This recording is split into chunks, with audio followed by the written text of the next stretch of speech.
بسم اللہ الرحمن الرحیم۔ حضرت بلال رضی اللہ تعالیٰ عنہ کا اسلام اور مصائب۔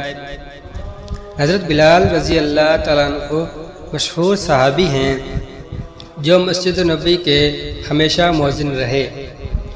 شروع میں ایک کافر کے غلام تھے، اسلام لے آئے، جس کی وجہ سے طرح طرح کی تکلیفیں دیے جاتے تھے۔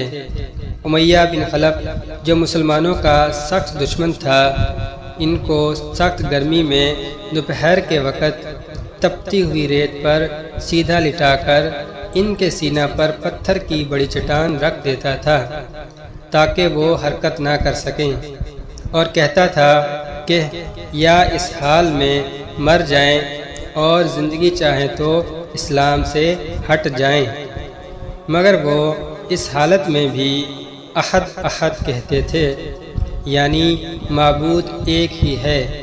رات کو زنجیروں میں باندھ کر کوڑے لگائے جاتے اور اگلے دن ان زخموں کو گرم زمین پر ڈال کر اور زیادہ زخمی کیا جاتا تاکہ بے قرار ہو کر اسلام سے پھر جائیں یا تڑپ تڑپ کر مر جائیں۔ عذاب دینے والے اکتا جاتے، کبھی ابو جہل کا نمبر آتا، کبھی امیہ بن خلف کا، کبھی اوروں کا، اور ہر شخص اس کی کوشش کرتا کہ تکلیف دینے میں زور ختم کرتے۔ حضرت ابو بکر صدیق رضی اللہ تعالیٰ عنہ نے اس حالت میں دیکھا تو ان کو خرید کر آزاد فرمایا۔